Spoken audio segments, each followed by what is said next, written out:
Okay. Hello, everyone. Okay, I'm going to share my screen. 1 second.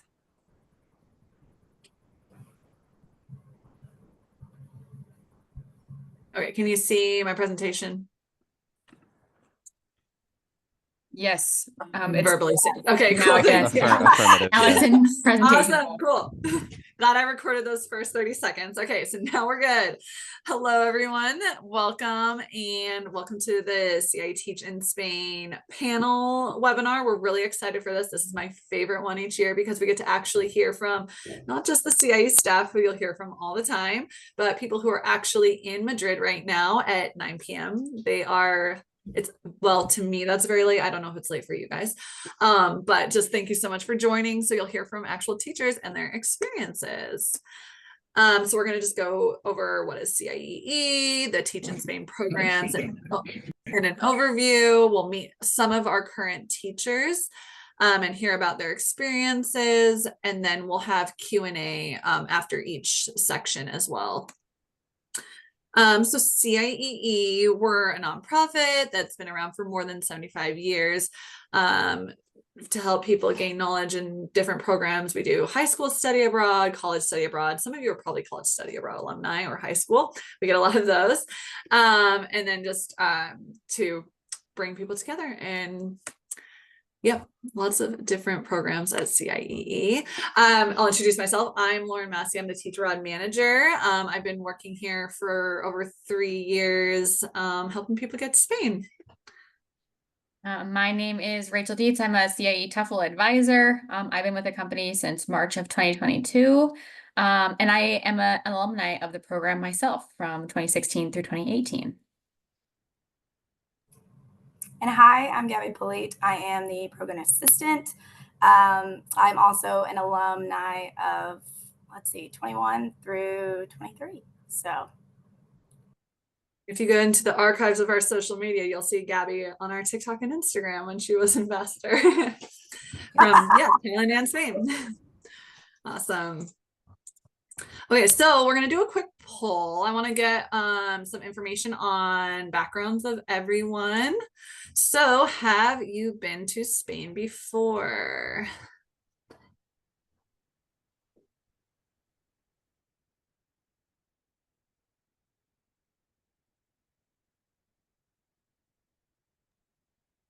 A good amount of people have been to Spain before, but then another good handful have not.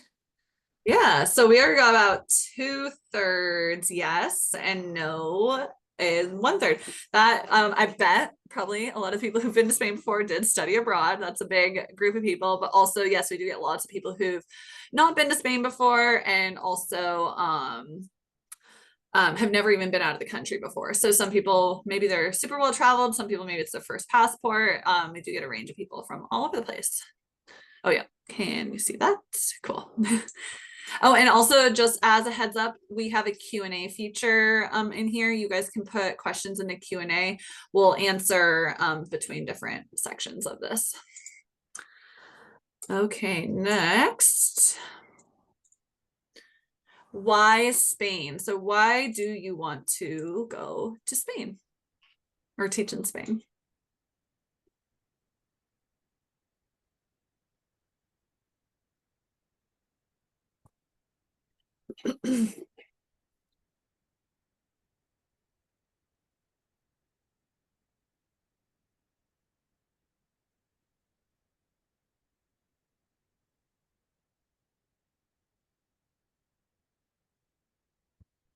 Okay, so traveling around Europe, learning Spanish, gaining professional experience, and to do something different.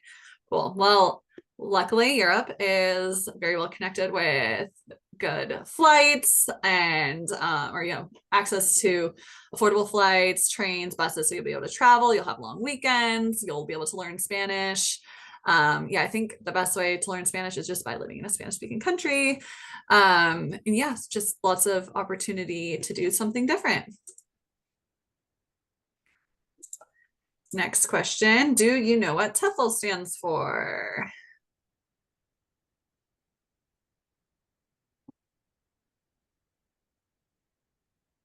Yay, we're getting a lot of correct answers.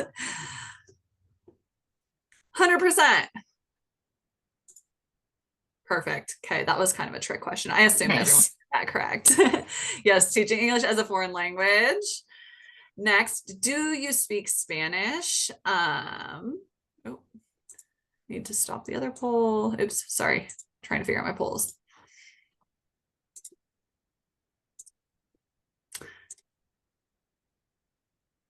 Level of Spanish.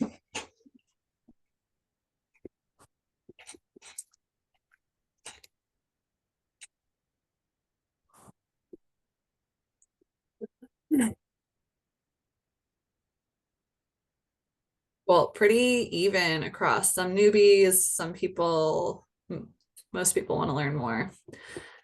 Yep, always can learn more. Good.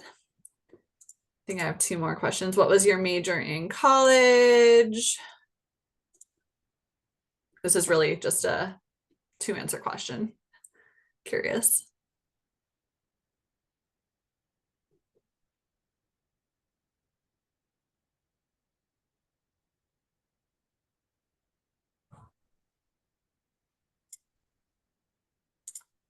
Cool. This is a pretty normal thing that we see. Some people have education degrees, but the majority don't. Most people have no experience teaching before, which is totally fine. This is like an entry-level position. So that is, completely fine. I think a lot of it has to do with like wanting to learn to teach, wanting to be able to like gain confidence. But that's very normal to not have a teaching background. Oh, we'll skip that question. We just talked about that. But anyway, we'll go on to the next. Cool. Thank you all for doing that. So just looking at eligibility, you have to be a native level English have native level English proficiency. It doesn't mean that English has to be your first language, but you should have the level of being a native speaker.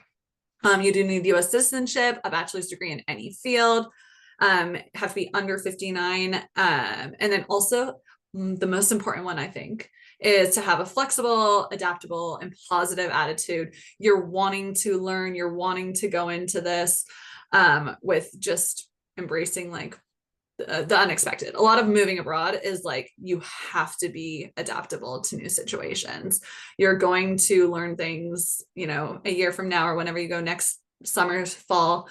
There's gonna be some unknowns and some of it will be scary, but it'll be okay and it'll help you be a better person. So with CIEE, we have our regular Teach in Spain program. And then we also do have options to do a 2 or 4 week immersion. That's when you get to Spain a little bit earlier and you do a homestay with a Spanish family for 2 or 4 weeks while taking Spanish classes, 3 to 4 hours of Spanish classes a day. You get meals provided, housing provided with that family. And it's a really cool way to just like start your experience and connect with local families, like around middle of August and get started early. So it's a really cool option. Totally optional, as we said, but that is a nice add-on if you want to do that. And then we also have TEFL, the TEFL course, the Teaching English as a Foreign Language, which you all 100% got. And then there is a discounted rate if you do the TEFL with CIEE. But that is a good way, especially for, whether you are a teacher at home or not, it does help you learn about how to teach abroad, and not just the teaching part, but also cultural aspects, and helps you prepare, because CIEE will help you with logistics like the visa process and prepping and packing and all the logistics, but we're not really teacher trainers. We're not going to tell you how to teach in the classroom besides being flexible and open-minded. But that's something to add on if you'd like. Rachel, do you want to talk a little bit more about that? Yeah, so in terms of TEFL and TEFL through CIEE, we really have 2 options for you. Our most comprehensive opportunity for getting TEFL certified is the 150-hour TEFL certificate course. If you're thinking about this as kind of a more long-term or an investment in your career opportunity, I definitely recommend the 150-hour course because it is internationally recognized and valid for life. It's going to give you really the fundamental background on how to teach English and how to feel comfortable in a classroom. If you go through the CIEE Teach Abroad program in Madrid, you are eligible for a $195 discount. So the overall cost of the 150-hour course is $1,195. the $195 discount means that it's $1,000 for you. And yeah, just a few facts here. It's 11 weeks long. It takes about 12 to 15 hours a week. It is possible for you to be a full-time student or a full-time employee and also take part in the TEFL course. It is flexible enough to fit anyone's schedule. And yeah, you get to be connected with a cohort of peers, other people who may also be teaching in Spain, but maybe also are teaching in other places around the world. You have a live TEFL instructor that gives you feedback throughout the course. And of course, the 150-hour course meets international qualifications. Right now, international employers look for at least 120 hours or more. And the secondary opportunity here is the 60-hour TEFL course. So if you're looking for more of just kind of an introductory level, self-paced course, it's not going to be as involved as a 150-hour course, but still goes over a lot of the good fundamentals that you can use in the classroom in Spain. The 60-hour course is a great option as well. So like I said, it's completely self-paced. We give you up to 6 months to complete that. So you really have flexibility on when you're completing course activities. You also get some support from a TEFL instructor. And then you also get connected just with the CIEE TEFL general community at large, so that you can have the potential to meet some other folks that might also be teaching abroad with you or in other locations around the world. So pretty cool opportunities just to get that teacher training. That's really not included in the Teach in Spain program, in terms of actual what it's going to be like in the classroom and strategies for that. Well, thank you. Yes, and then I created this little quiz, just to figure out like what course would be right for you, and if a TEFL course is even necessary for you, depending on your experience. So I think we might try to include this in some emails. If you have questions, if you'd like this to be sent to you directly, let me know. But if you have questions about TEFL in general, and I'll put this in the webinar chat, you can always message me and my colleagues on the TEFL team at tefl@ciee.org. So yes, and Lauren just put that in there for us there. So putting in our Spain contact as well. yes. Awesome. Cool. I'm seeing some good questions come in. I'm going to hold off on some of those while we get to our specific categories, because those will be relevant down the line a bit.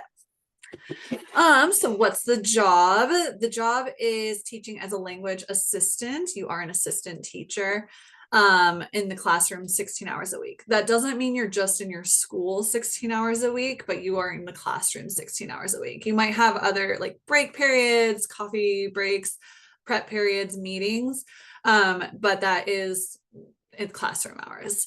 You do have a 4-day work week with Monday or Friday off. Sometimes you get to choose if you have Monday or Friday off, or sometimes it's assigned to you. So go into it assuming your school will just have the schedule for you. Since it's already a pretty flexible and nice schedule, it's good to just start off on a good note of being like, whatever my schedule it is, it is. And then you get €1,000 monthly stipend, and all of our placements are around the region of Madrid. The role as a language assistant is that you're teaching in either public or vocational schools ranging 0 to 18 years old. Sometimes there are adults. Actually, one of our panelists today will talk a little bit about that. And you're responsible for cultural presentations, activities, games, conversational skills, small group work, helping with English exams. And this is not just teaching English like grammar. This is teaching English in all sorts of subjects. It could be art, history, PE, science, math. So the students get their education, their public education in English and Spanish. So you can be teaching anything, which is kind of cool because it keeps it, I think, more interesting. So now we're gonna meet the panelists. And Jaime, do you want to come and say hi? Hello. Yes, my name is Jaime. I am born and raised in California, but I actually lived in Portland, Oregon, 8 years before I came to Madrid. My grad program's in social work, so I actually had no prior experience to education. And yeah, I've actually visited Spain once before. I did both Barcelona and Madrid, and there was a certain charm that Madrid had. So I wanted to make sure that I was going to land in Madrid, so that's why I went through CIEE. And yeah, I teach at a secondary from ages 13 to 18. Oh yeah, I also help run the social media page if you've seen me before. Yeah, go watch our TikTok and Instagram. Yes, please. I'll put in a link in the chat so you can check out Jaime's stuff. Well, thank you. Oh, sorry. Yeah. No, Sorry. see you Cool, later. cool. Okay, cool. Amy. Hi, everyone. I'm reporting live from a very cute bookstore right now, so excuse any noise that might be happening in the background. So I was going to study abroad in Colombia, but COVID did not allow that to happen. So now I'm here teaching in Spain to make up for it.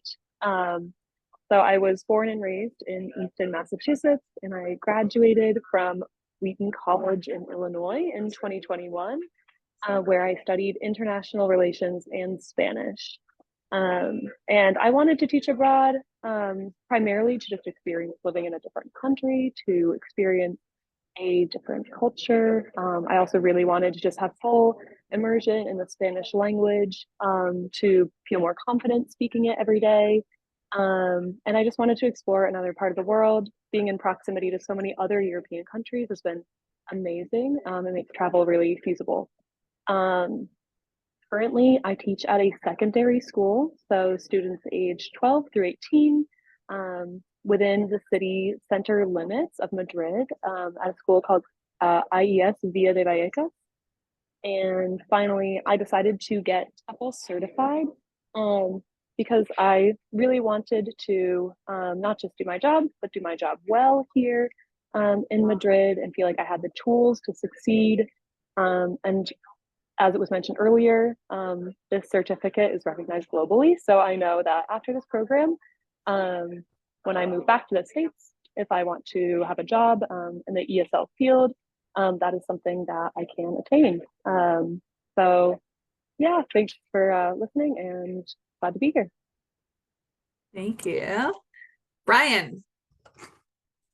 Hello, my name is Brian, although I typically go by my middle name, Rigel. I will respond to either one of those happily. I was born in Belgrade, Maine, which is sort of a middle of nowhere lake town, in Maine. But I've spent a lot of time on the suburbs surrounding Boston as well. I graduated from Bridgewater State in 2019. Where I got I was a dual major, secondary education and English literature. And I've wanted to teach abroad for a really long time.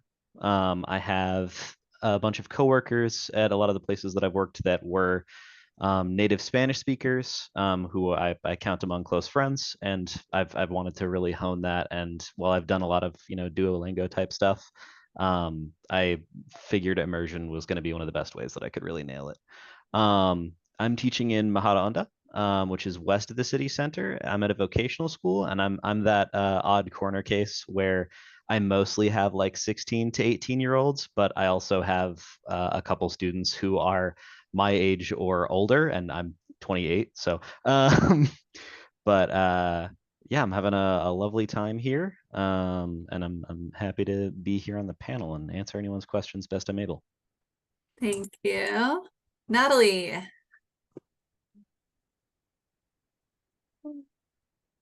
Okay. Hi, I'm Natalie. I'm from Chicago. I grew up there, but I've been living in New York the past 6 years. I went to NYU. I never got the chance to study abroad. I honestly wanted to do it, but it was like way too late to like get everything going. So I decided to do this program. I've never been to Spain before I moved here, but I really love it. So if anyone's nervous about that, don't be like, it's a great city.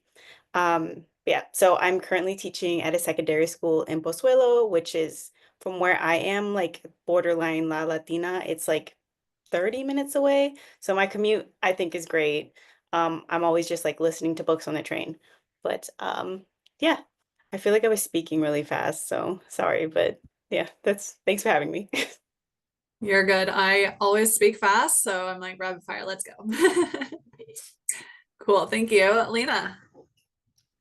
I also speak fast, so thank you for Perfect. reminding me to be cognizant of this. I'm Lena. I grew up right outside of Boston, Massachusetts, and I studied in Wheaton College in Massachusetts. I actually am one of the few people who had my undergrad in education, so I can kind of hopefully give you some insight into that when we get into the teaching portion, just about the differences between teaching here and teaching there and how my degree did sort of help me out.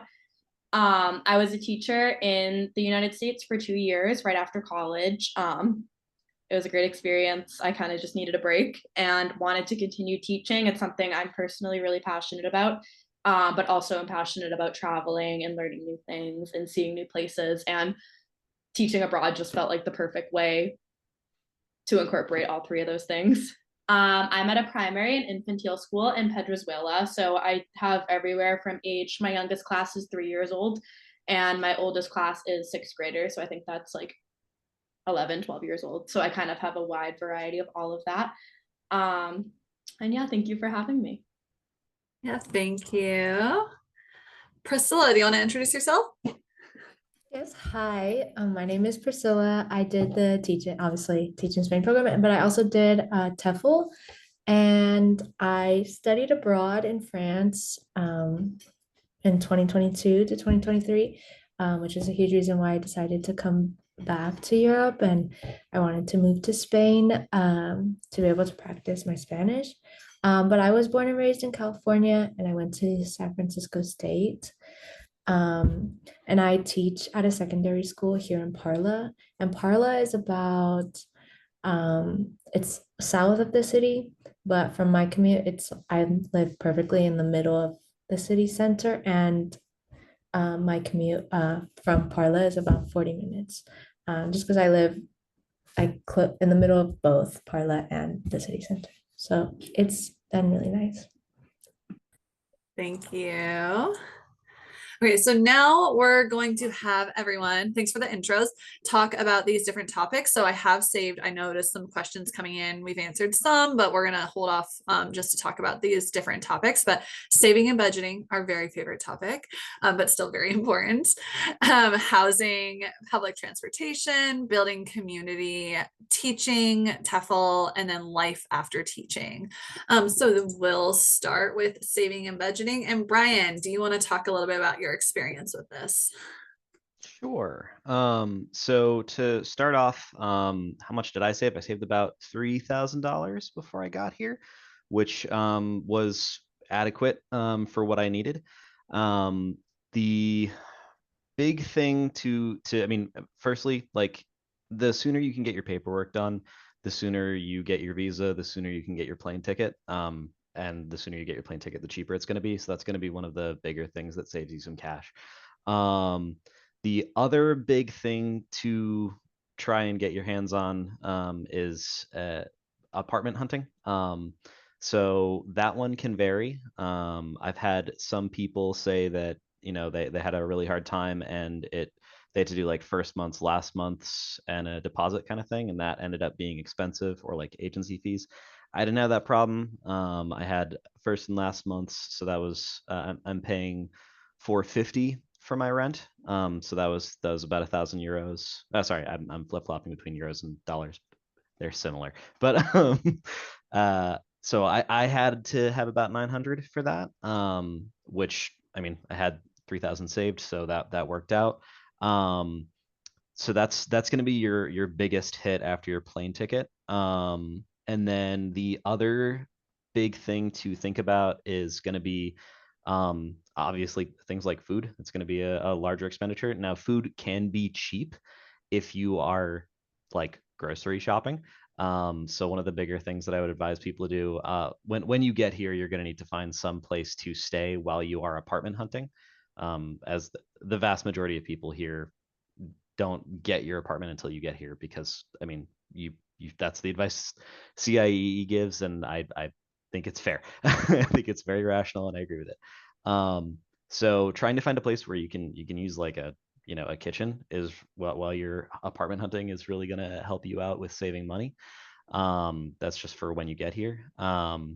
You are going to need to pay some fees for random bureaucratic stuff. So you've got CDNS and your TIE. These are documents that you need to work and stay here. They're not very expensive. They're like somewhere between, I don't know, 10 to 20 euros to pay for a piece. So just be aware of that, but it's not that bad. If you are, this is going to come into some of the transport stuff later, but it's part of the budgeting too.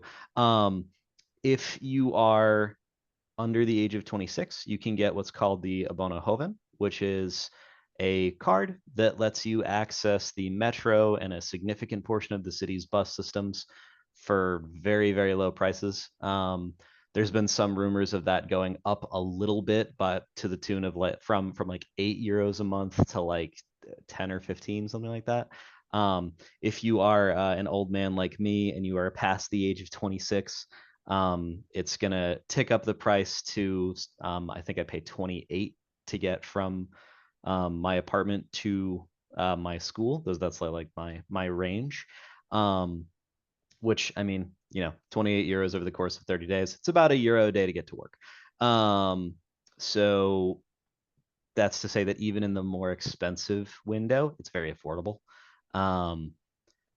The big thing for budgeting that I do, I'm sorry, I've gone over common expenses. If there's anything else that you want to know, message in the chat. The big thing for budgeting that I do, a lot of expenses will be sort of taken care of as part and parcel to coming here, like health insurance. So that when you get your health insurance, it's for, the year. So provided you've gotten all your ducks in a row beforehand, that should be mostly taken care of. So I just do sort of I aggregate my expenses, which comes out to like between rent, phone bill, abono, etc., about €500 a month, which means I have another 500 to play with if I don't do tutoring, which I recommend people do. So then you do 500 divided by 30 days. I got about €16 to play with on the daily. That sounds low and scary until you realize that like most places, well, maybe not most, but you can prowl around and you can find coffees for like €2 kind of thing. Or like I will spend maybe 30 to 40 euros a week on groceries, and that just like handles the food budget.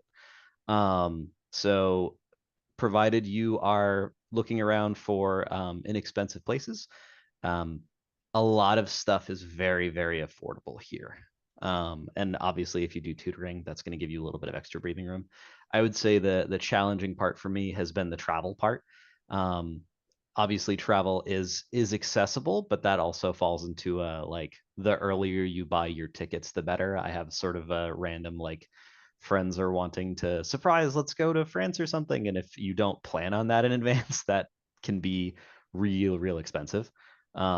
If you are looking into the future to do it, it's much more affordable. So try to plan out at least a couple months in advance your travel if you can. That's going to help you budget significantly. And then just it's a lot easier, I find, to just aggregate my expenses here, and then just say, hey, here's how much I've got, divide that by 30 days, and then just keep track of how much you're spending.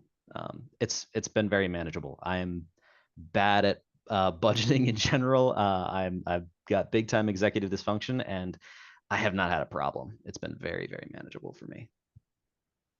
Great. One question for you was with Yeah. your 450 a month for housing, do you have roommates with that? I do. I've got two native Spaniards here, Sergio and Alejandro. They are lovely. I have been helping them practice their English, and they've been helping me practice my Spanish. Awesome. Cool. Yeah.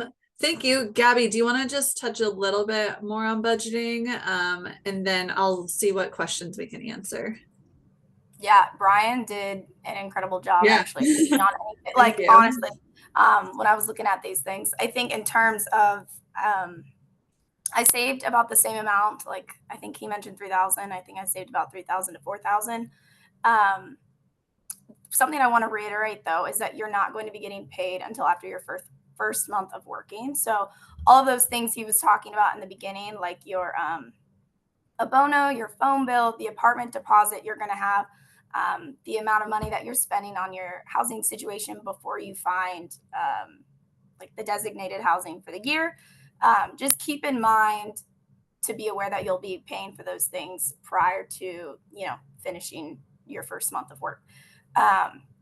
So yeah, and then I think we already touched on the common expenses, obviously rent, your Metro card, groceries, phone, travel. I knew I wanted to take advantage of being in such a close proximity to a lot of countries. So I think similarly to Brian, the travel expense was larger than average. But in terms of budgeting, I think what I did is I had a budgeting, some notes in my phone, and then I made sure to have, like, I think similarly to him, I've paid maybe 30 euros a week on groceries, and very much more affordable than where I come from in the States. And so that was very, very beneficial to honestly not have to spend a whole bunch each week on groceries. Tutoring, as far as that, I did tutor as well. I think most of the time you can be paid anywhere from 15 to 30 euros is probably the average an hour, which definitely is nice to have that extra, bank in your pocket. For another thing we mentioned is a FOMO fund, which is essentially the fund that you want to be able to enjoy yourself and hang out with your friends. And you might want to grab some tapas and gelato or whatever else, and then, have a little portion for your emergency fund. So amongst the common expenses, always keep in mind you want to enjoy yourself. So yeah, I think that about covers it. Brian did a great job. Yeah, thank you both. I do want to sorry. say, Oh, go ahead. oh, sorry, go ahead. The one other quick note you can do to help yourself out, if you're paying with credit card and you have, freedom dollars, that's going to uptick the prices on things. One of the things that you can do beforehand, if you have time and prep, is go to your bank and see if you can get some of your dollars transferred into euro cash beforehand. Because you're going to need to get a bank account here, and then you're going to need to transfer some money, and that's like a whole time process thing. So you can save yourself a little bit of cash when you first get here by already having transferred some cash into euros. Just a thing I did that definitely helped with some breathing room beforehand. Well, thank you. So one question that we have is, how much money should I have in my bank account before I teach in Spain? Gabby and Brian both sounded like they had about 3,000 saved.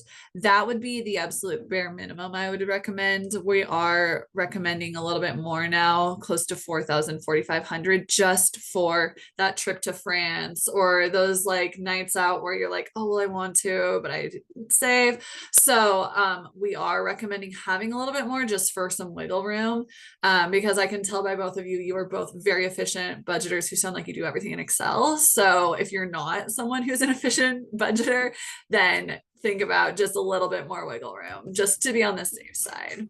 I would definitely agree with that, Lauren. And I also think, as the years go on, everything, of course, gets more expensive right now. So back when I was in Spain, rent was cheaper, everything was a little bit cheaper. But if maybe you're wanting to travel every single weekend and you want that wiggle room, I think you're right, Lauren. Definitely a little bit more.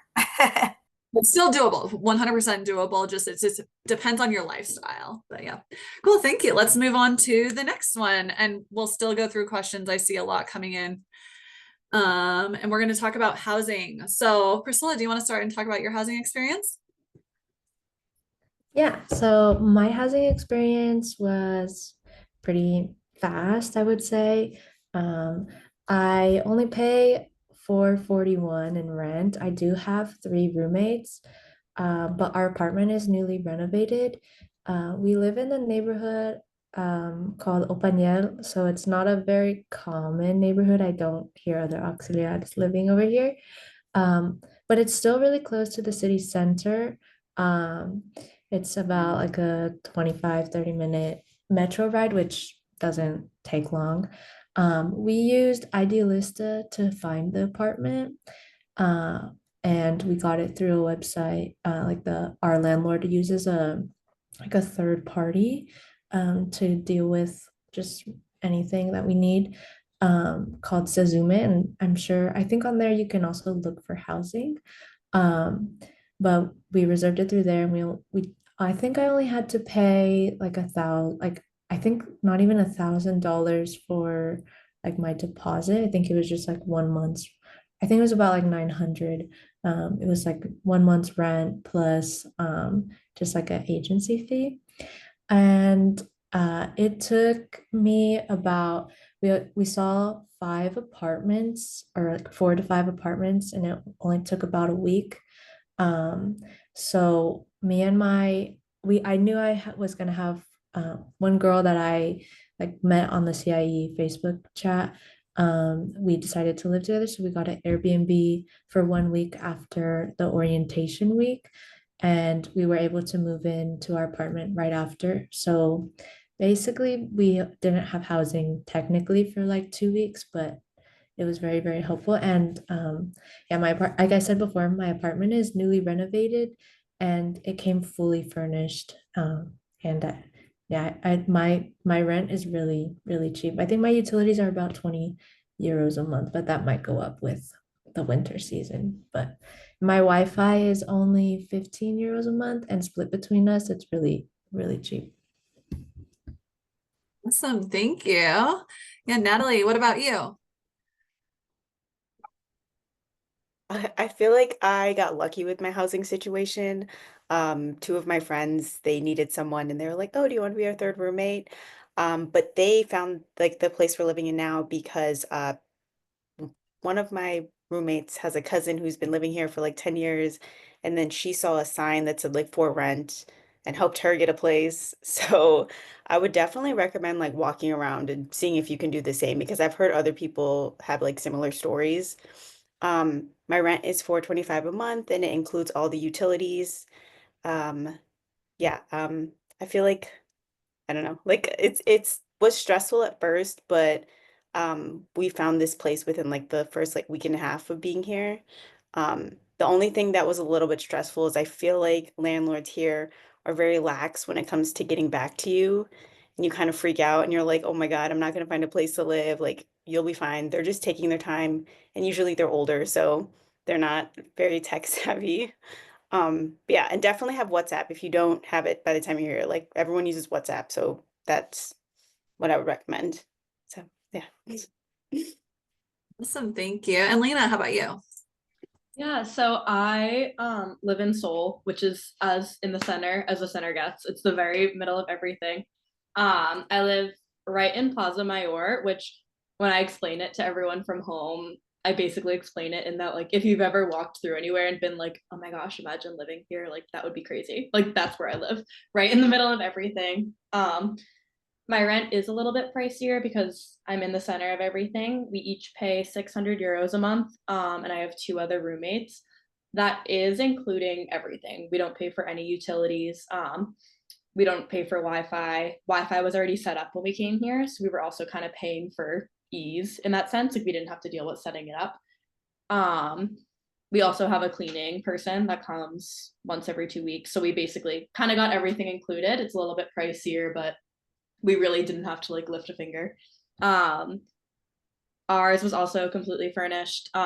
It's also important to think about that when you see like a fully furnished apartment, that usually means like everything. Like it's not just like the furniture, it's like the plates, the cups, like everything. You really don't have to buy anything extra. So I would recommend looking into that just because it is a short term amount of time that you're living here. So you really don't want to spend that having to look for furniture.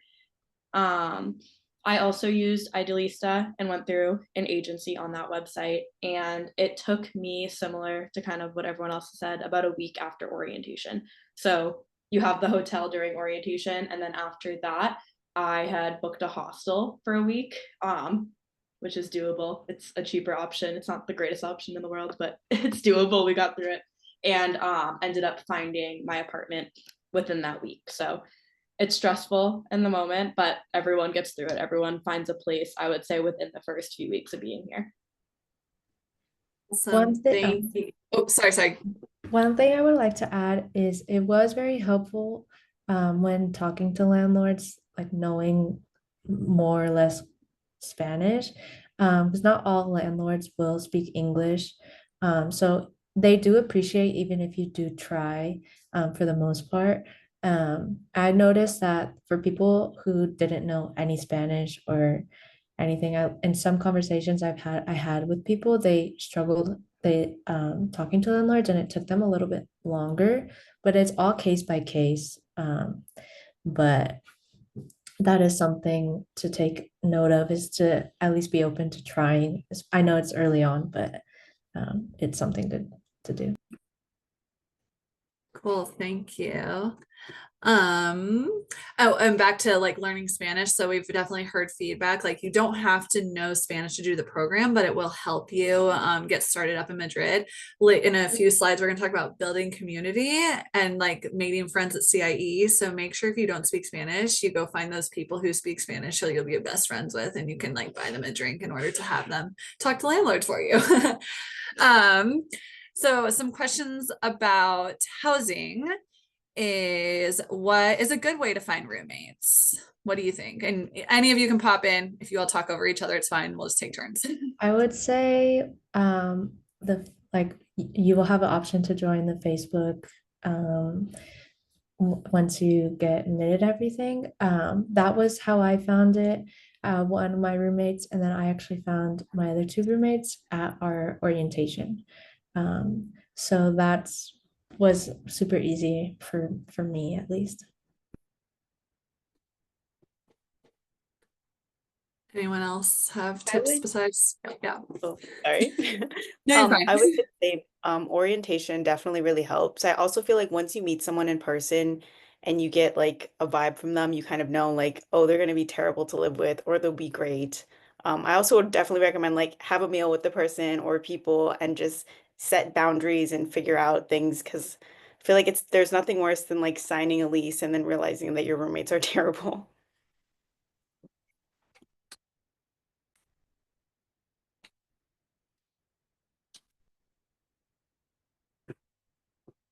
Okay. Are there any things to look out for in Spain for in your rental contract? Like anything that you guys were aware of or had any questions about?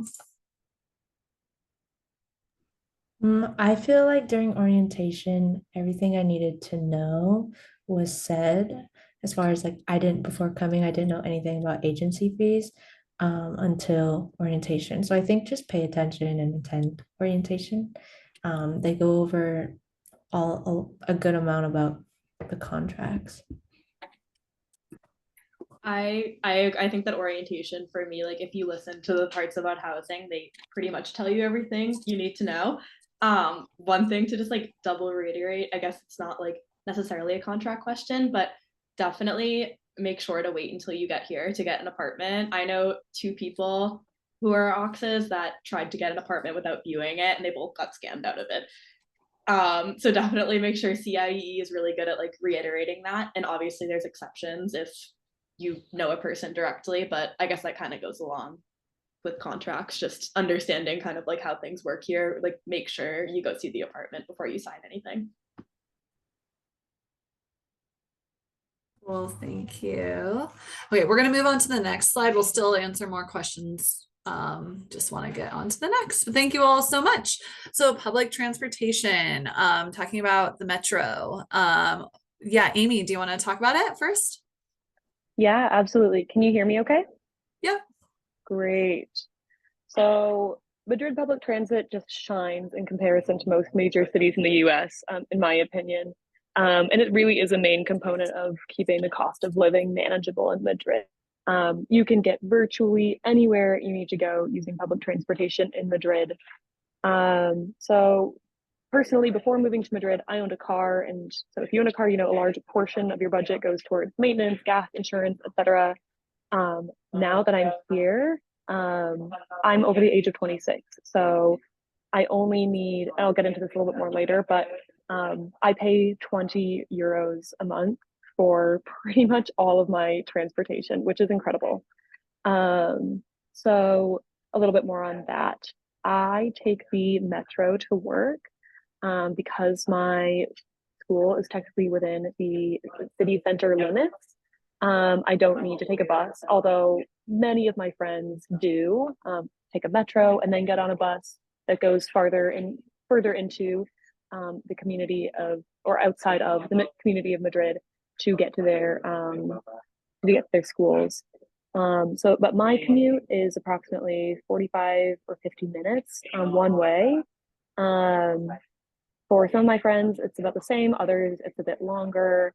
So I will say, although this is a part-time job, once you factor in the commute, it can feel a little bit more than that because it will take some time to get to and from your school. But I know, as someone else mentioned earlier, there's a lot you can do while you're taking the train, riding the bus. I tend to spend time reading, practicing Spanish on Duolingo, listening to podcasts or music, or simply just trying to wake up if I haven't gotten a lot of sleep. So I will say trains come very frequently during peak hours. Buses run very consistently unless there's a bus worker strike. That does happen occasionally.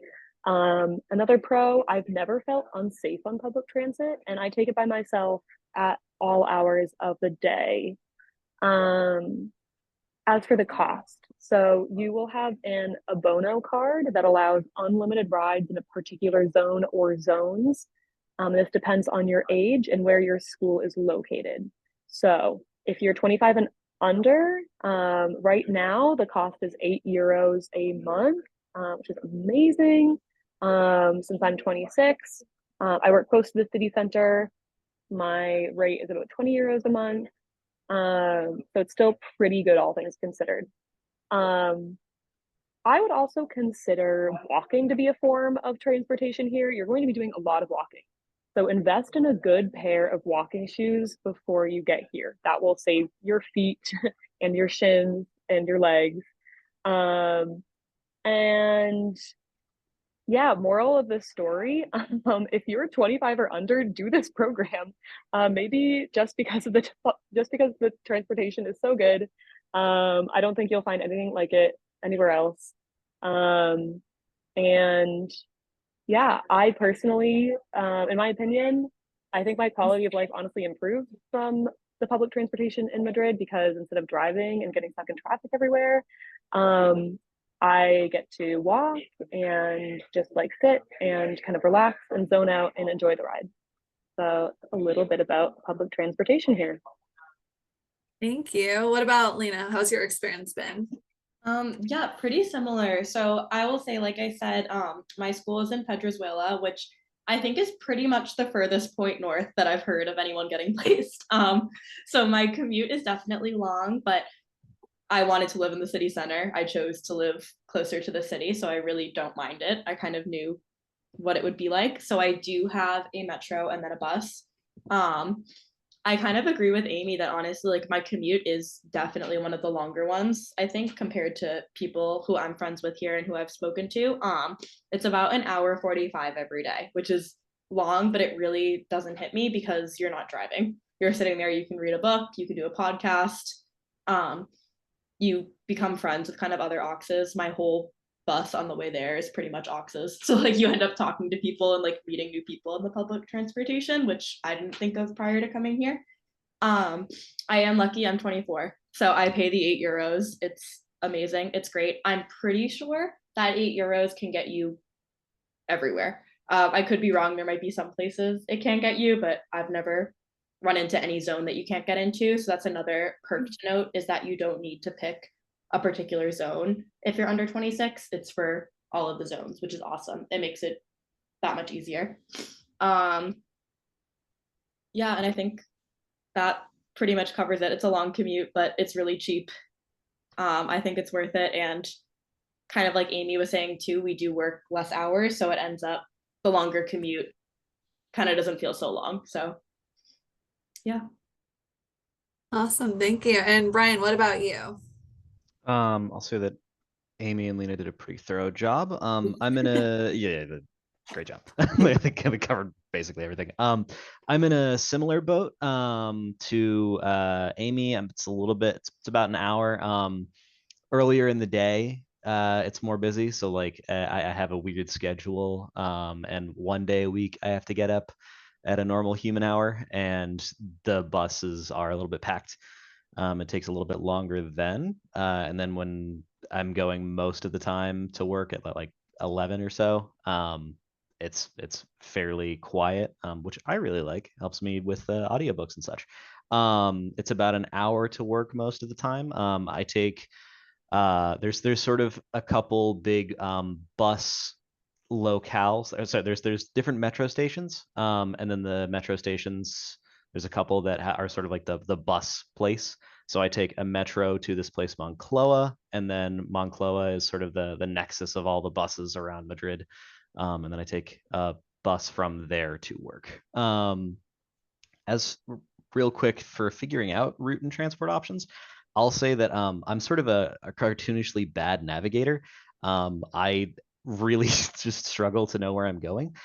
Madrid is so navigable. It's the signage on a lot of the metro stations and such are really clear as to where you're going within the central city limits.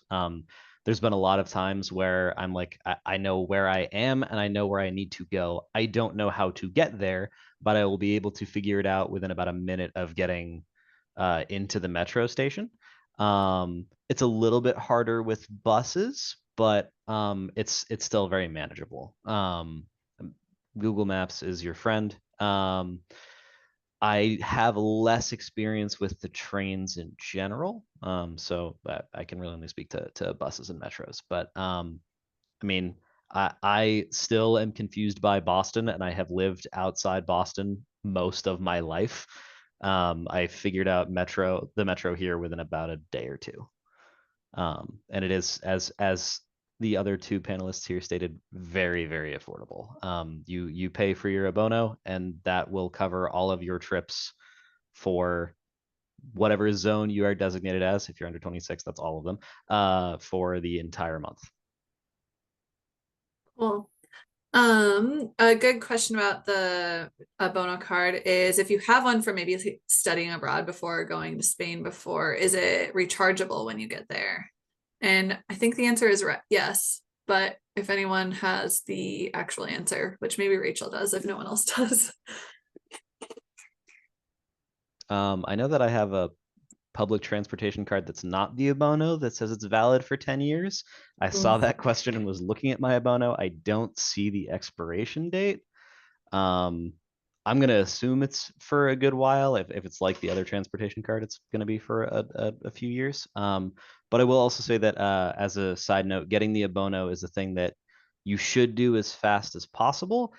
Scheduling an appointment to get it can be kind of a pain, but if you show up at the abono station at like 8 a.m. in Seoul, they'll make an appointment for you that day. So that's another side thing, is like a lot of these certificates and cards and stuff that you need to get, the best thing you can do is just show up early in the morning and they will help you out in a lot of cases. The abono scheduling it can be a pain, so just show up. Yeah, and I think about that question, the program I went for when I studied abroad, back in 2013, the Metro card has not changed since then. And the only reason I had to get a replacement was because I actually lost my phone. That was my own fault, and I had to get a new Metro card. So that was the only time and the only reason I needed to renew the card, was because of that. And yeah, they are offices where you can get the Abono Transport Day all over Madrid. Seoul is one of them. There's also some in the north. Atocha is another one. Chamartin, Plaza Castilla. There's lots of them, depending on where you're living and what would be closest to you. So definitely take a look at the different stations that you can go to. And then, yeah, going earlier is always best policy. Definitely second that from Brian. Awesome, thank you. Okay, we're gonna move on to the next topic. Building community. This is my favorite topic, which is why we're having 4 people talk about it. Yeah, Jaime, do you want to talk about that first? Building community. Yeah, so this is like what you make it, right? I mean, of course. I will just also name that like I'm a social butterfly, so this may or may not be relatable to folks if you have a hard time. But here's the thing, CIEE, that first week of orientation, you're gonna meet so many people. So that's actually how I got into a lot of like group chats, I'm in like 3 right now on Instagram, and so it's a lot of like questions and like, how do we do this? Do you want to meet for this? Do you want to go to this event? So that like first week I think is going to be really important for people to like be social, and just to meet people. Um, Bill, am I answering these questions? Yeah, you can answer the questions or just give your spiel, no, however you feel. Right. Yeah, Oh so wait, no, hang on. I That know I was like, is no, that's me with bad editing. Just talk about building community. Ignore the questions. okay. Thank you. Thank you for paying attention. No worries, no worries. So, and then another thing is, yeah, so I'm part of the LGBTQ community. So of course, Madrid is very gay friendly. There's so many events. There's so many things to do here. Also, there are events online to, what do you call them? Language exchange. You know, there's just so many opportunities for you to meet folks in Madrid, even if, let's say, you're really shy and you didn't really meet a lot of people the first week. Like, there's going to be opportunity for you to go out and meet folks. I will say, I do speak Spanish, so you know, it does help to speak some Spanish. However, there's so many like non-Spanish people living here that you're not going to have a hard time finding friends, even if you just speak English. So don't be nervous on that aspect. And then of course, like the seasons, like you got the holiday markets and Halloween. Like I was really impressed with Spain. Like they also love like Halloween. So, there's gonna be a lot of opportunity for you to build community. Um, but I think that's it for me. Thank you. What about Priscilla? Yeah, so I would say also with orientation, when it comes to meeting people and auxiliares, I think it's important to, if you think something sounds fun and you get invited to do it, say yes. Like just be a yes man. Um, I am usually really, I like to be alone, but I knew that it would be important for me to start like building friendships because like I'll be here for a year. So that was something I really pushed myself to do. And that was really helpful as far as building a community and just developing friendships. Um, Outside, I would also say like Spanish people are also really, really friendly. I did join International Run Club. Honestly, I haven't gone in a few weekends, but I did join an international run club and they get like coffee after and there's people from all over the world and I would say like everyone's really friendly and really excited to meet people. There's so many different types of events or different types of things that you can do. Um, I know these questions seem to be more related to tutoring. I do not, Yeah, ignore those yeah, questions. it's okay. Just But talk about, yeah, like your run club. yeah, but I also babysit outside of work. And for me, that is also like building a community. Like I've been able to make connections. And also it's something that I just look forward to doing every day after work. Um, and for me, it's just been able to like, I don't know, I feel like I have a greater sense of support in general through that also. Awesome. Cool. Amy, how about you? Yeah. So I totally agree with what Jaime said. Using kind of CIE community as your starting base. I found it really helpful to connect with people on Facebook before coming here. That's how I found my now roommate, and things have been working out really well living together. Yeah, during orientation, just be open to meeting with everybody because you never know who will become a close friend. The other great thing is that everybody who shows up is in need of friends. So you don't have to, feel weird about making those new connections. And it's great to just try and navigate life with other people. There's no need to try and figure it out by yourself. Um, and it's a lot less stressful and more fun doing it in community. Um, and one practical way to do that is just make and join group chats. It might be a lot at first. You can always opt out later on. But again, you never know where you'll find those people who end up becoming good friends. I also use the Meetup app. I know language exchanges have been mentioned already. That's one place where I've been able to connect with people outside of the CIEE pool of folks, meet people from Madrid and other countries. And those have been really just like rich experiences, getting to know people from a variety of different cultures and backgrounds. And there's also a bunch of other fun activities you can join in on. My roommate is a great example. She has a lot of hobbies. She loves to crochet. She loves to like play Dungeons and Dragons and play board games. And so she's found like 3 different groups for each of those activities. And so she's had a blast with that. I joined a running club with some other folks from CIEE. That's been really fun.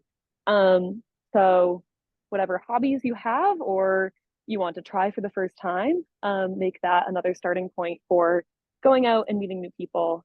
I will say having to make all new friends here has really pushed me out of my comfort zone. And I find I'm just way more open to trying new things. And that's been a lot of fun. So yeah. Awesome. Thank you. And Natalie, how about you? Everything that everyone said so far, like I definitely would agree with. One thing for me is I like doing things by myself, like going to concerts, and I feel like I've met like some of my best friends at concerts by myself or going by myself. So that's something I would recommend. Like it might feel like scary at first, but I always just like approach one and I'm like, "Oh, hi, like I like your shirt," and then talking about an artist that you both love, like definitely can help build a friendship. Um, Even like on the train, like I've been approached by random people. Like this woman actually like 2 days ago asked to use my hotspot on my phone because she needed internet. And now like we're still talking on WhatsApp and like we're like, oh, let's go get lunch or something. Like it's just like random things like that. I think if you're like open and people think you might be friendly, they might approach you to like ask for directions or something. And from there you can build a friendship and it's really cool. Like I've met like locals that way and yeah, I would definitely recommend like just not being afraid to put yourself out there. Awesome. Thank you all. I think just when with all of you speaking about your experiences, it just reminds me like when I was teaching abroad, I feel like it's easier to make friends overseas than at home sometimes because everyone's doing the same job, they have the same goals, they're really excited. And it was so much easier making friends teaching English abroad. And then when you come home, you're like, oh, everyone has their set schedules already. So definitely fun. Well, thank you all. And now we're going to talk about teaching. And Natalie, we got you again. Yeah, okay. So as I said before, I teach secondary. Sorry, I'm like looking at the list to see what I should No, talk you're about. fine. I teach secondary, so that's like I think like 12 to 18. Um, so prep time, my lesson planning is like pretty easy. A lot of the time, like teachers just want me to take students out in groups and talk to them about what maybe like something that they're currently learning, or just try to get the conversation flowing and try to have them not be so nervous about speaking in English, because I feel like a lot of my students I know that they know what to say, but they're like nervous, and I'm like, I'm not here to judge you. Like, we're just learning. The dress code is very like relaxed. I feel like everyone's wearing jeans and a t-shirt. I feel like nobody really dresses up like maybe the way like US teachers do. I work with about 4 different teachers, and I'm working with students from 12 to 18. Cool. Lena? Yeah, so I mentioned in my introduction, I was actually a teacher for 2 years in the United States before I came here. So I can speak a little bit just about if anyone is an education major, it's definitely a different environment here. I teach in a primary school and an infantile school. So that's basically like preschool and elementary school. I have ages 3 up until age 12. So I work with about 5 different teachers. I definitely noticed that the dress code is a lot more relaxed here, kind of like what Natalie touched on. A lot of just like jeans and sneakers, even like sweatshirts. like hoodies and sweaters. It's really relaxed. I don't get much prep time. Every once in a while, if there's a test going on in a class or something, the teachers will ask me to prep something during that time, but I'm not given much prep time. But at the same time, I'm also not asked to really prepare that much at home, which compared to being a classroom teacher in the US is crazy. Because if you've ever been a classroom teacher in the US, the amount of time that you spend outside of the classroom is insane. It's hours and hours and hours every single week. I've barely spent any time prepping anything outside of the classroom, which is a big relief.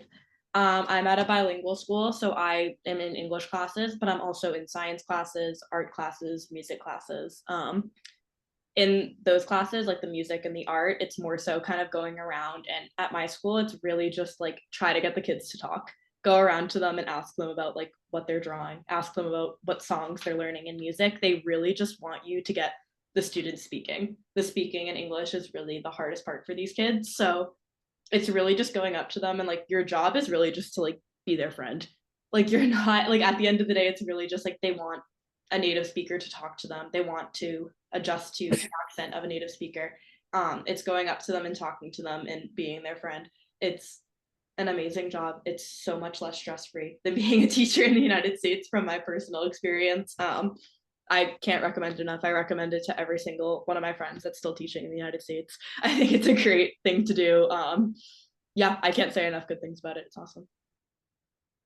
Well, thank you. What about you, Brian?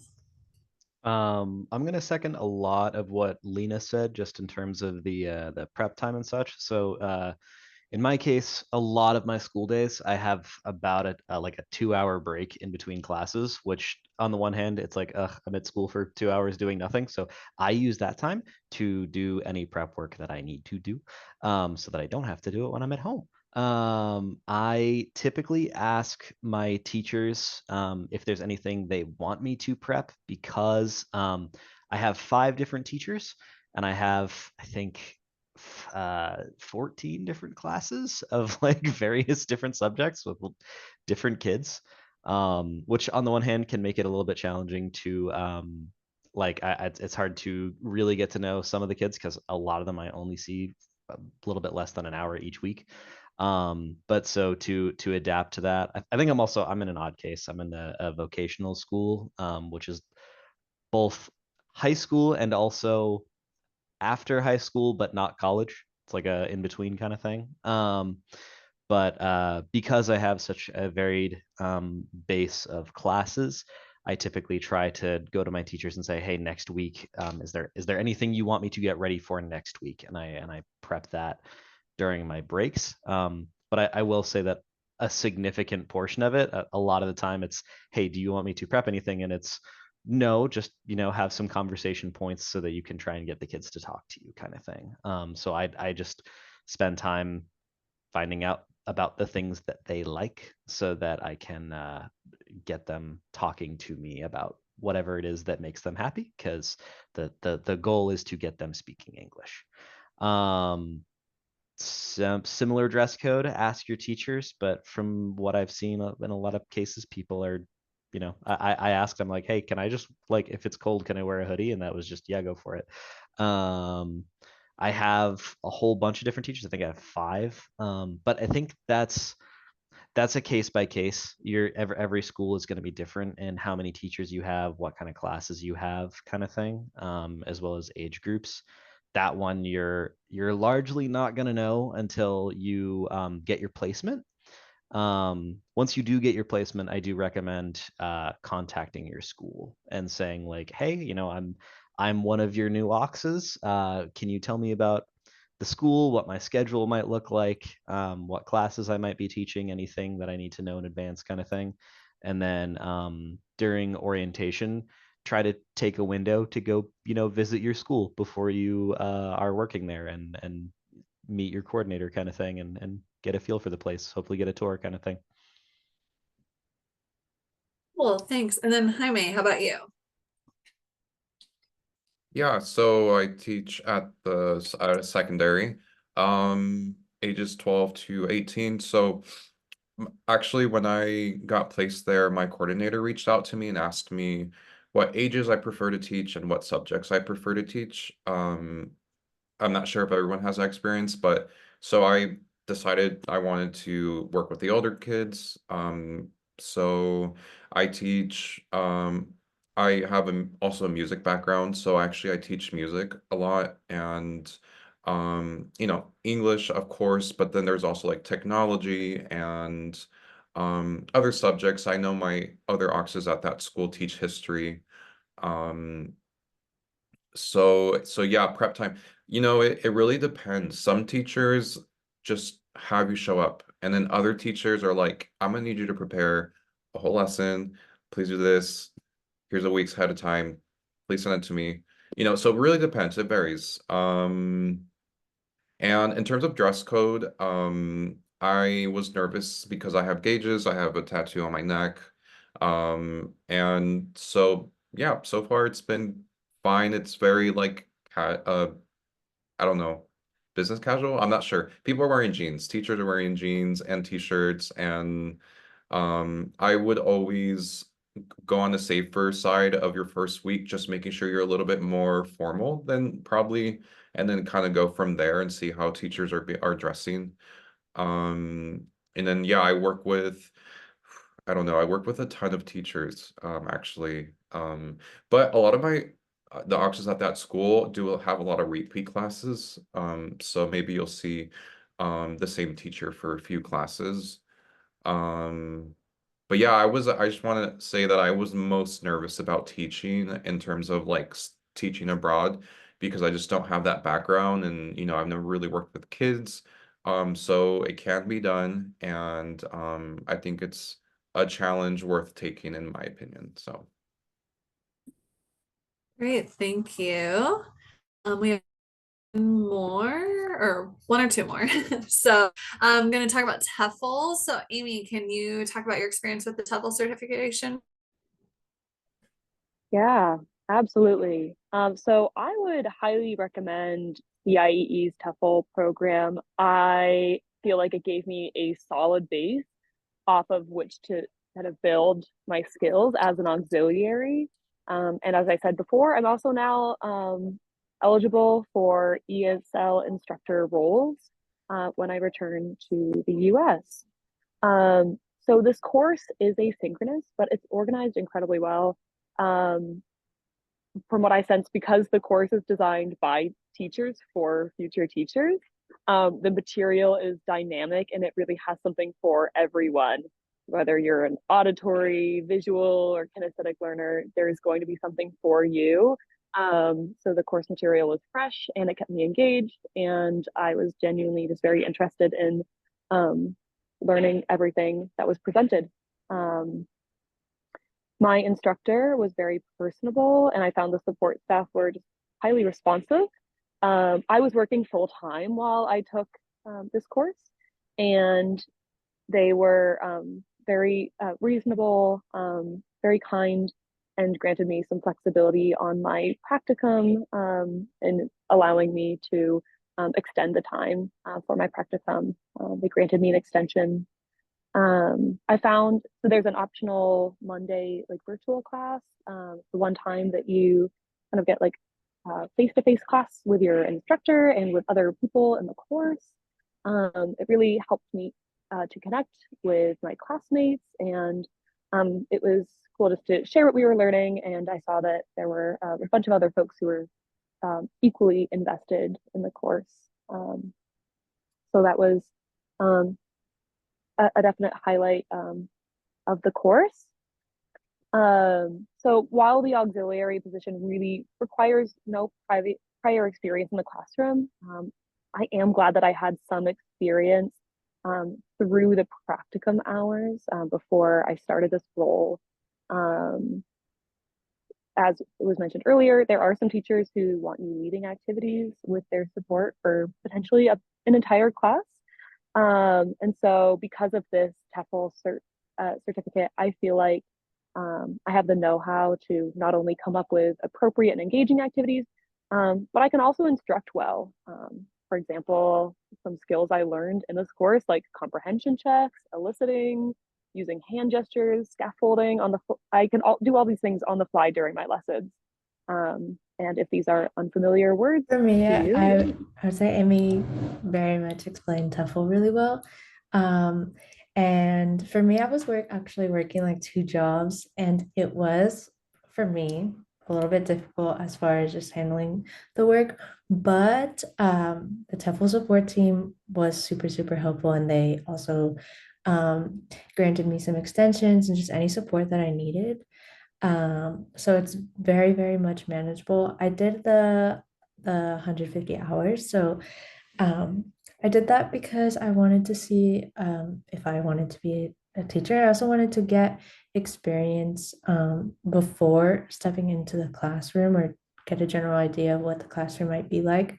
And it's very much helped me with just learning how to teach, obviously.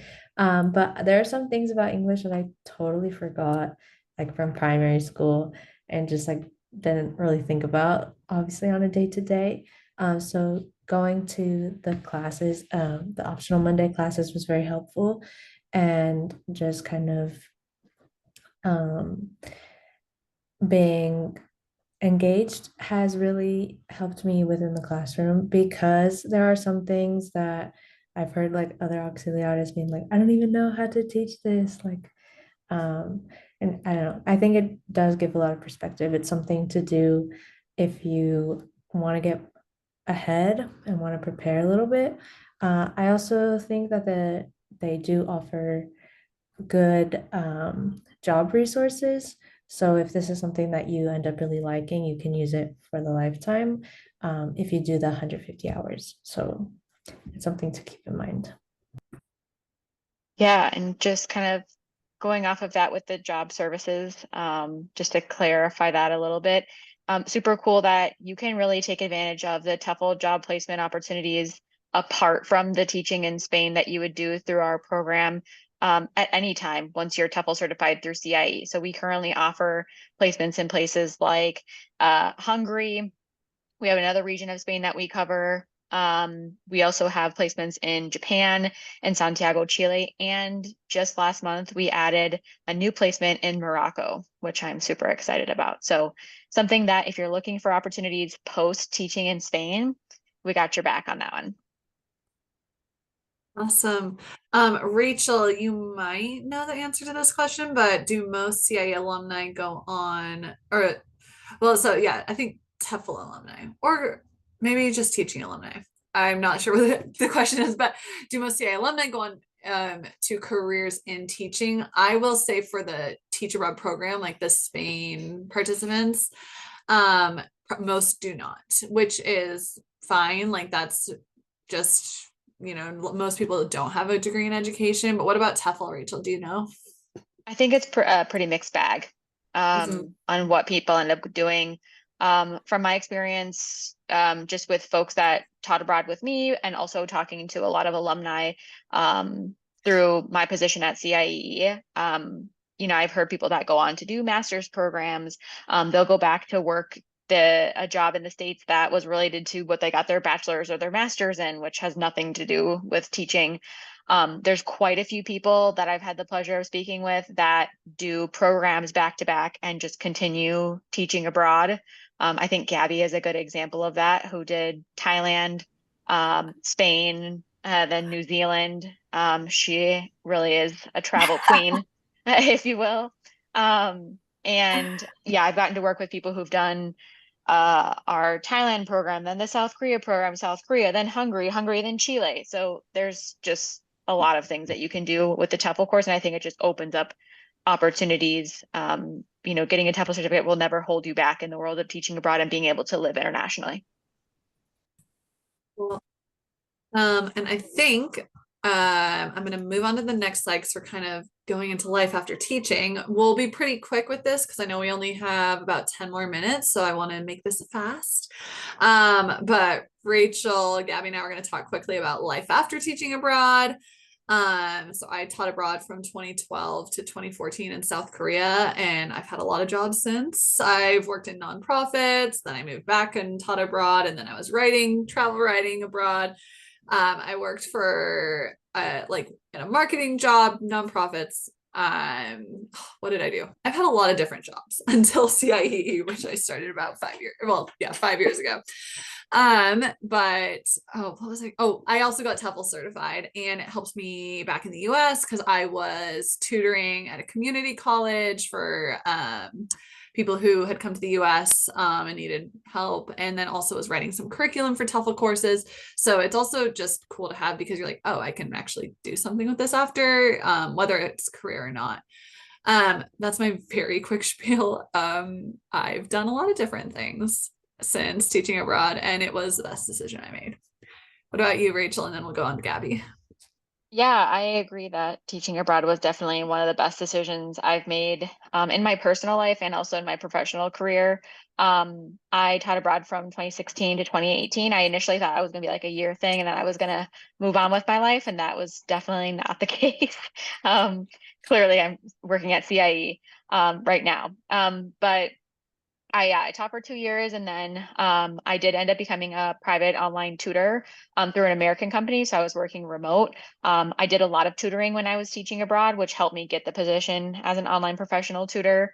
I moved on to doing like SAT, ACT tutoring. I did Spanish tutoring. I was kind of dabbling in a lot of different things there. It was a lot of fun getting to work with students more on one-on-one basis regularly. And then I actually took the plunge and got my master's in Madrid. So I enrolled in a program, got my master's in advertising communication, was looking for more marketing roles. I did a lot of internships. The pandemic hit, of course, which was a little bit difficult on the job spectrum. And then I landed a position at CIEE, and now I get to talk about teaching abroad all the time. So really came full circle for me. And I'm very grateful to have the position that I do now. If I could tell anything to my pre-teach abroad self, is just, I think someone said it before in the call, is like, just be a yes person, just say yes to things, open yourself up to opportunities. You never, ever know what's going to come out of it. And Gabby. Yeah, I completely agree with both of you. Like Rachel mentioned, I taught abroad in Thailand first, loved it so much, decided to do it again for a year in Spain. Again, one of the best decisions of my life. I met so many people, saw so many things that I never thought I'd see at now 26. But yeah, overall, I think the majority of people come back and do a million different things. Originally, I wanted to teach abroad because I thought maybe I was going to go get my master's in education and come back to teach. So after Thailand, I immediately went to Spain. And then after Spain, came back. I've done some marketing positions. I was living in New Zealand and worked there for a little bit, and then decided to come back and I was a part-time travel agent. And then now, of course, here I am. CIEE cannot get enough of me because I'm apparently so obsessed that now I am an advising assistant. So, and like Rachel just mentioned, we get to talk about teaching abroad all the time. And I have friends who came back. One's in law school now.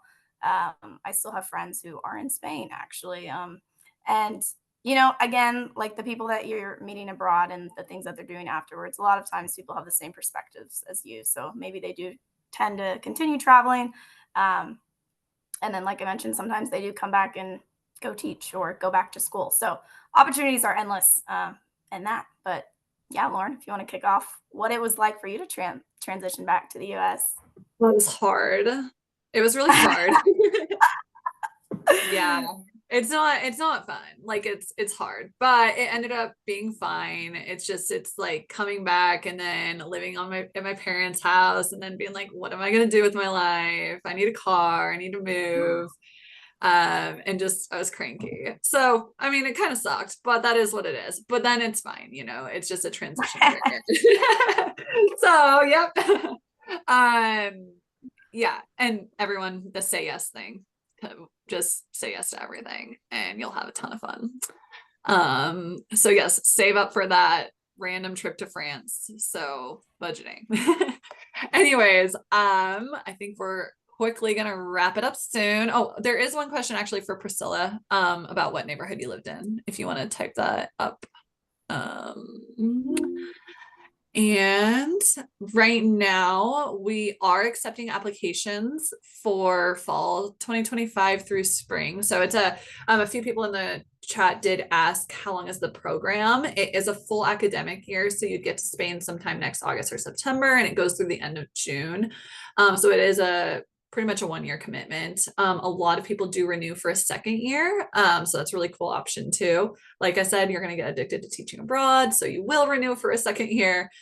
And we are accepting applications now. So just letting you know, we are in the process of accepting applications and getting people all sorted. Another question that just came in, is there a period of time where you have off for Christmas? Yes, you do get about 2 weeks off around Christmas, New Year's, and those are paid. Any of the panelists not have that time off? Because you should. So anyone oppose my answer? Good silence. That's what I was hoping for. Yeah, so you do get time off. Some people travel around Europe, some people go home. I recommend having people come visit you while you're in Europe, because when do you get to spend time having Christmas and New Year's in Europe? Will the renewal require the same program fee? No, you just renew for free directly through the government. You will have renewal fees in terms of like paperwork and extension processes, but there's no program fee.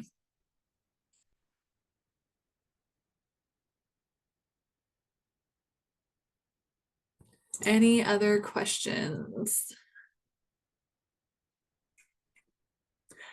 I want to say thank you to all the panelists who are up at 10:30 p.m. I'm going to just assume that's not that late for you because you live in Spain. So, but thank you so much. What time do you guys all have dinner? Or did you eat dinner before? Or are you eating dinner after? That's my question. I had dinner at 9. Okay. I'm gonna go make dinner right after this. Or yeah. I'm about to go get some dinner, and if anybody else needs more convincing, this is my view right now. If I can show my camera. Oh, Yeah, might not be able to. We can see There's you. a beautiful view of a Christmas tree in front of me. Okay, I'll just flip my camera around. Ooh. Yes. Absolutely gorgeous. You should absolutely consider spending your Christmas holiday in Spain or in Europe. I'm going to Italy, if that's any convincing. You got me.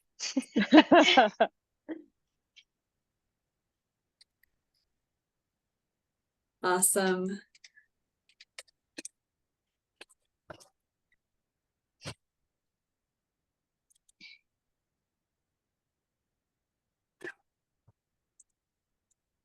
Cool. Thank you all so much. This was really, really helpful. Tons of good information.